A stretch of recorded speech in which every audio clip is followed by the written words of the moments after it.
नमस्कार, मैं आचार्य अनुपम जली।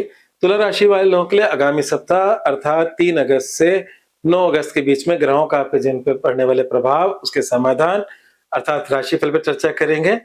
चंद्रमा से शुरुआत करते हैं हम हर बार और चंद्रमा से शुरुआत इसलिए भी करता हूँ, क्योंकि चंद्रमा ही सबसे तेज़ी से हमारे मन पर असर करता है और ये जो गोचर है, ट्रांज़िट है, ये आपके मन पर ज़्यादा असर करता है और आपकी कुंडली की दशाएँ और ये गोचर दोनों को मिलकर आपका राशिफल बनता है, एक्चुअल राशिफल। पर ये आपका एक बड़ा परसेंटेज कवर करता है।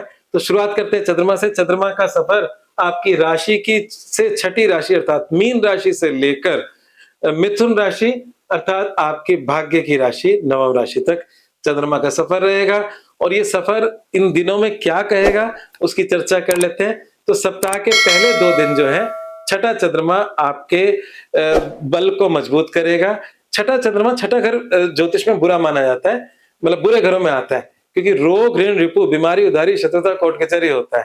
परंतु गोचर चंद्रमा जब यहाँ से गुजरता है, जैसे हमारे यहाँ पे कोर्ट कचहरी लंबी चलती है ना? शत्रुताएँ भी लंबी चलती रहती हैं, है ना? और लोन भी एक दिन में चुकता नहीं है, वो भी लंबा चलता है। ये लंबी चलने वाली जो समस्याएँ होती हैं, उसमें जब कोई अच्छी खबर मिल जाती है, तो हम थोड़े-से सुखी हो जाते हैं। तो जब चंद्रमा महीने में यहाँ से गुजरता है, तो कुछ शुभ समाचार लेकर आता है। मतलब आपका शत्रु वर्ग कमज़ोर पड़ता है, आपका वर्चस्व बढ़ता है, तो सप्ताह की शुरुआत सशक्त हो रही है और वहाँ पर वक्री शनि पहले से बैठे हैं शत्रुओं की स्थिति खराब करने के लिए। तो आप निश्चिंत रहें, आपका वर्चस्व बढ़ रहा है। उसके बाद के जो 2 दिन हैं, मतलब 4 तारीख के बाद के जो 2 दिन हैं, वो आपका सप्तम चंद्रमा होगा और सप्तम चंद्रमा भी बहुत शुभ होता है। 7वां चंद्रमा आपके जीवन में खुशियाँ लेकर आता है। वैसे जीवन साथी का होता है, तो जीवन साथी का सहयोग भी प्राप्त होता है। आपका मौज शौक में आपका जीवन व्यतीत होता है और 7वें चंद्रमा से बाहर निकलते हैं, तो फिर कष्ट की शुरुआत होती है। मतलब 8वां छठा भी घर बुरा होता है, 8वां भी घर बुरा होता है। छठे का चंद्रमा अच्छा होता है गोचर का, पर 8वां चंद्रमा कभी अच्छा नहीं होता।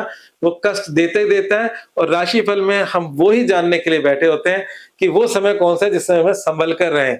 मतलब अगर जब सँभल के रहते हैं, तो हम बहुत अच्छी हद तक चीज़ों को बचा सकते हैं। तो वो समय कौन-सा है?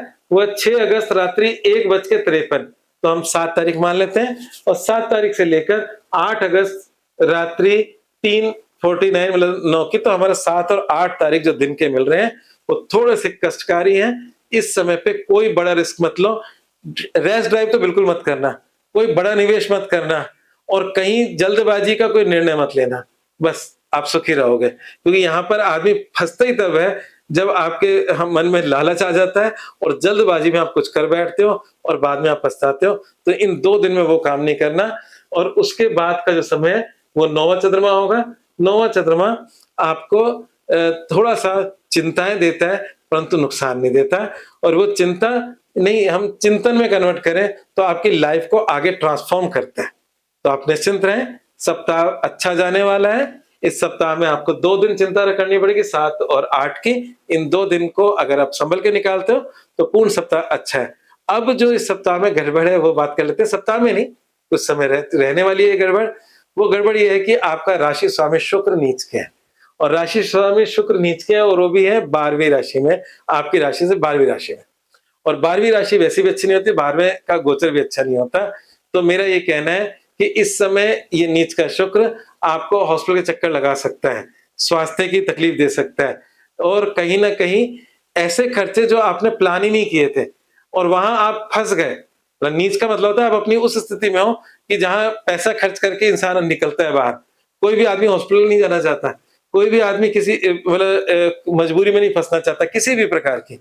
तो शुक्र नीच का मतलब आपकी राशि का स्वामी वहाँ नीच का है और वो आपको खर्चा करने में मजबूर भी कर रहा है। तो कुल मिलाकर बात ये है कि ये समय थोड़ा-सा हॉस्पिटल या खर्चों से संबंधित कोई खास अच्छा नहीं है शुक्र। इस शुक्र का उपाय हम इस पूरे राशिफल के अंत में ज़रूर करेंगे। ठीक है?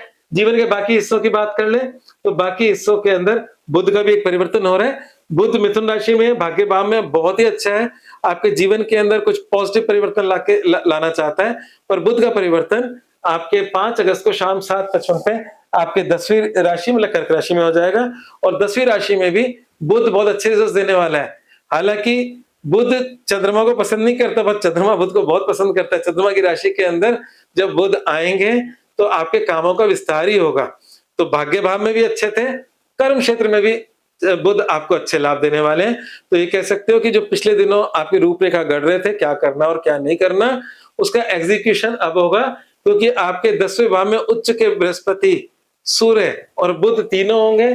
और बृहस्पति, क्योंकि मैं बार-बार कहता हूँ कि तुला राशि वाले लोगों के लिए कोई बहुत ही मतलब डिसाइडिंग प्लेनेट नहीं है, पर क्योंकि करियर में वो उच्च के हैं, तो मेरे निजी अनुभव है, उच्च मतलब बहुत सारी तुला लग्न की कुंडलियाँ मेरे जीवन में काल में आई हैं, जिनके जन्म के अंदर यहाँ बृहस्पति बैठा है, उन्होंने बड़ा नाम कमाया है। उसमें सबसे बड़ा नाम ज्योतिष जगत के अंदर के एन राव साहब का है।